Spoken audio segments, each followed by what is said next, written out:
Welcome back to another video, a bit of a different one today. We're going to be talking about all the transfer rumours that are going around. Now, a lot of them are just, you've got to take them with a pinch of salt, because a few of them are from in-the-know accounts who are talking about EFL, they'll have an EFL as a name, and then they only talk about Bradford City. So you would take them with a pinch of salt. However, there are some that are quite believable and some may be true. So we'll go through them. Let me know if you like it, because it does help me understand if you do want to see more of it. But we are going to talk about quite a few players. A couple of them are coming from reliable sources, so that'll be interesting. It is interesting to have a look at the players who have been linked, see if they are going to be true, and see if there is any substance to them. And also, you can also have a look if they are the type of profile of player that you do want to be recruiting in this big important summer for Bradford City. There's a lot of pressure on this summer. We've got to get it right. We've got to get these signings right. Last summer, I think we all thought and acknowledged that the club did well and recruited well, but unfortunately a lot of those signings haven't worked out for many different reasons, so we've got to try and make sure that there's less flops, there's less signings that don't quite suit our play, and we're trying to be more efficient. And Ryan Sparks has come out saying that we do want a more leaner but meaner squad in this upcoming transfer window. Let's get into one of the credible ones then, and Simon Parker did an article in the week on Jake Young. He did say he's been advised to find a new club over the summer. Young will return for pre-season with the rest of the squad, but his chances of playing again are likely to hinge on a move elsewhere.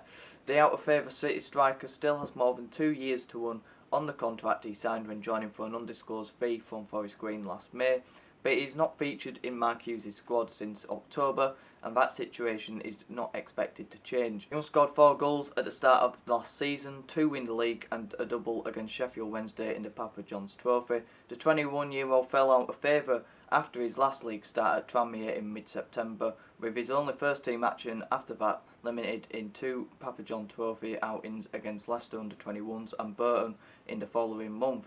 Young joined Barrow on loan in the January window for the second half of the season, but the move to Cumbria failed to revive his fortunes. He started only 5 games in 17 appearances for Pete Ryle's side and did not score. But why has it failed for Jake Young? Why does it feel like he is getting shifted out the door from Mark Hughes and Bradford City? Like I said, he has 2 years left on his contract. Have we failed Jake Young? I think we have. I think he's got that ability. He scored a couple of really good goals, but he isn't the best technically. I think sometimes he doesn't track back.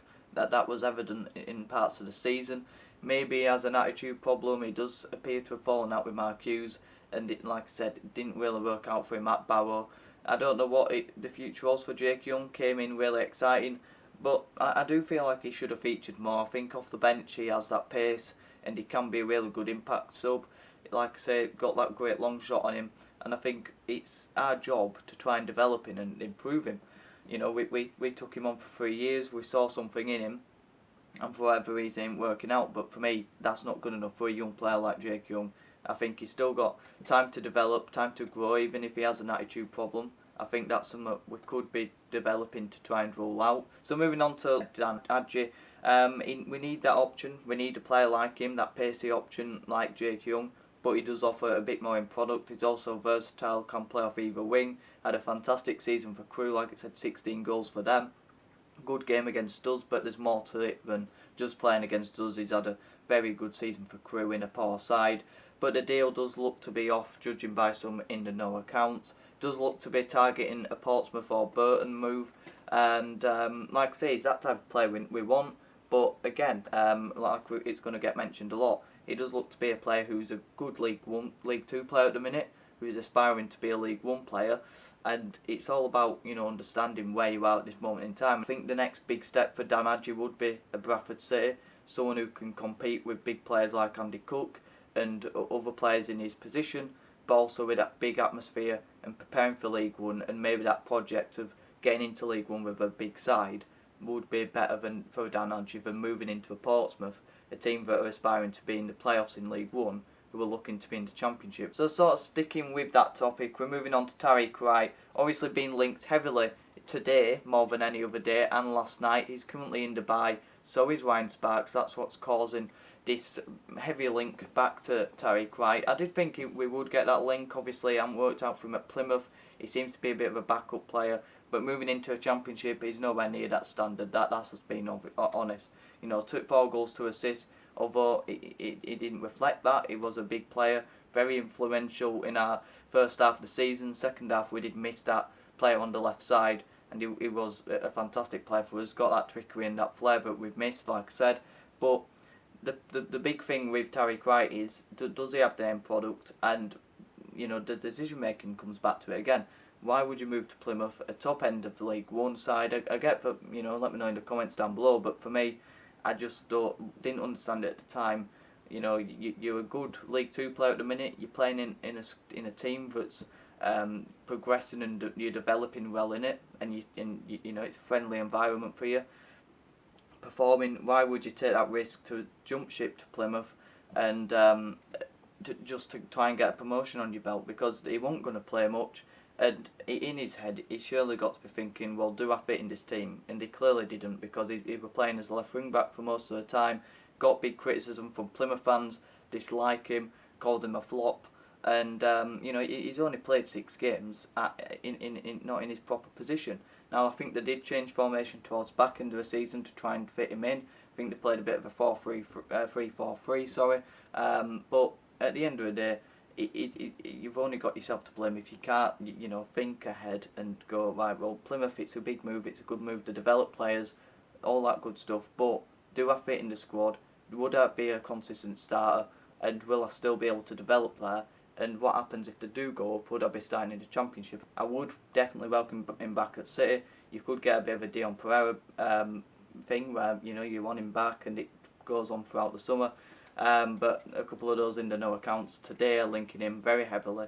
But I think it's more so that Ryan Sparks in Dubai. I think he's getting married, or if not on holiday. Apologies if I've got that wrong. And so is TYRIEK WRIGHT. He's also on holiday over there. But many footballers are. It's holiday season. I don't think too much of that. And I think a few of those accounts have linked that and are suggesting for his closer signing. But we'll have to wait and see. Definitely want him back. We definitely need that type of player. CRICHLOW now heavily linked with League One clubs. Loads of League One clubs and fans are linking him to their club, and you can see why. He's the perfect type of centre back for you want. He's good on the ball, very calm and assured. He has made a couple of mistakes for us this season, couple of penalties, couple of bad decisions on the ball, but ultimately he's had a very strong season with us, and he's been sort of a rock at the back. The whole he's been easily up there with one of our best players this season. He wants the League One move, and he's obviously a free agent, which helps him get that. He's just turned 24 yesterday, I believe, and I think he needs to try and build a project myself. Again, maybe I've got my Bradford City cap on, and TYRIEK WRIGHT should have stayed. CRICHLOW should stay. But I think the project of Bradford City is much more appealing than maybe going to a bottom half League One side. And I think again it goes back to, is it too big of a jump, because he's had a good season with us, and he's been very solid. But to jump straight up into League One, I think again it's just a bit come too soon again. And maybe I think he is a League One standard player at this moment in time. But another season in League Two, get that under your belt. Another consistent season, playing in a very competitive League Two season next season that will be much tougher and will test him a lot more. And he has come out and said, and Simon Parker came out and said it, that he don't want another season in League Two. Neither do we, but we've got to go with it. But I get it, but I do think the project of us is more appealing. Another big position that we do need improving this season is left back. We all know it. Matty Foles looks like he could be moving out the door. Liam Rideout, we've offered a new contract, yet to be accepted by him. I'm sure he will, unless it's he don't want to be a backup, or if the wages haven't quite been met for him. But Patrick Brough has been heavily linked. It probably ain't Brough, but that's what I'm going to say until I do find out how you pronounce it. But he's played 40 games this season for BROUGH in that left back position, 3 assists. He can play as a left-sided centre back. He's 6'3", so he's relatively big. He's a solid player. He's looked at by many across League Two, and a few clubs in League One are looking at him as well. I think we need a left back who's got pace and is very good at crossing, and is a strong defender and a bit of a warrior as well. Does he tick all them boxes? Probably not. I think he's relatively quick. I don't think he's the quickest. He's got the big frame on him. I think if he ticks the boxes, and if the recruitment team have looked at him enough and do believe he is the best option for us in that position, then definitely go for him. One thing I would question is has he got the mentality to be playing at a big club? Because obviously coming from BROUGH, they're not a big club, and you know, does he have that mentality? Hopefully he does, and hopefully that's something we have been looking at. But I think he would be definitely a player I'd be definitely trying to sign if I was City. Another player I've been heavily linked with a couple of days ago, whereas it does seem to be a bit dead in the water at the minute because he did come out and reply to a tweet. EFL rumours, again, I think there were another one of those accounts that do EFL but only talk about Bradford City. Yeah, they are exactly one of those. So, you know, take it with a pinch of salt like everything. But they did say Bradford City will not be signing Dan Adji, the deal has fallen through. Although Bradford City's two permanent signings this summer will be Dennis ADENIRAN from Sheffield Wednesday and Patrick BROUGH from BROUGH. That was 28 hours ago. And then Dennis ADENIRAN got into replies with 438 likes saying fake news. Which, you could interpret it many ways, because you could say, well, maybe he's just trying to, you know, just sort of brush it under a carpet and give him time to think. But also you could interpret it, he don't want to play in League 2, he ain't at that level, and he sees him as a League 1 aspiring Championship player like Sheffield Wednesday are. Sheffield Wednesday fans were very upset when he left. They felt like he should have been offered another contract over a couple of other players who weren't. But it does look to be dead in the water. So he's the type of player I would have wanted. However, 40 games in 2 seasons is the reason why Sheffield Wednesday haven't renewed his contract, because, you know, he's got injury problems. He missed the first half of the season due to injuries. But I'm not concerned about that with players much more, because this season we've been really good with looking after injured players, touch wood. We've had a couple of long-term injuries, Ossa Derby of course, but that one muscle that were through a disgusting tackle at the beginning of the season. We've had Walker who've missed a lot of the season due to injury. But we do look to have looked after players better. We look to be protecting players a lot better when they do come back from injuries. When you look at Derek Adams and previous managers, they haven't protected players and looked after them as well as Mark Hughes has done. And that's obviously something he's looked into, or even the physios as well, who seem to have improved over this last couple of seasons. So it's not something I'm concerned about anymore. And I do think, of course, with a player of his quality, be an unbelievable player to, you know, he'd be perfect to play next to Smallwood and Gilead rotate. And if he has got those injury problems and he does miss half a season, it wouldn't be a problem, because you've got Ossa Derby and Gilead, and these two can cover for him. So in a big miss, you're just left off where you are next season. So for a player of his ability, you would be willing to take that risk, and maybe the fans could lure him. I've seen a couple saying League One's a requirement, you can't be dropping back there. Some are saying go to Wickham, you know, some are saying, you know, go to this League One club, but they haven't got the fan base that we have. And maybe he could be looking at that and saying, well, Bradford get 20,000 fans for League 2.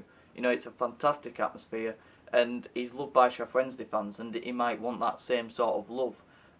He does seem to have a good attitude problem, like an Ossa Derby. You know, he does remind me of that when I look at, you know, a couple of his interviews and a couple of people talking about him. He does seem to have a similar attitude, obviously with his injuries as well, so that could be something to look at. But it's definitely an interesting one, and I'd love to have him, but I think it would be a bit too far-fetched for us to be signing a player of his ability. So let me know your thoughts on these rumours, because most of them are, apart from a couple of credible ones that do look like Jake Young and Crichlow will not be staying at Bradford City for the next season. Gilead and Rydal still yet to sign contracts, but like I say, Dan Adji, Patrick BROUGH, Dennis ADENIRAN and TYRIEK WRIGHT, they're all rumours at the minute, and some of them don't really have any substance to them at all. But let me know your thoughts on it. Do like it if you do. It does help me understand if you do want to see it again. Subscribe if you're new. Heading towards 150 subscribers before the beginning of the season. Have a good one.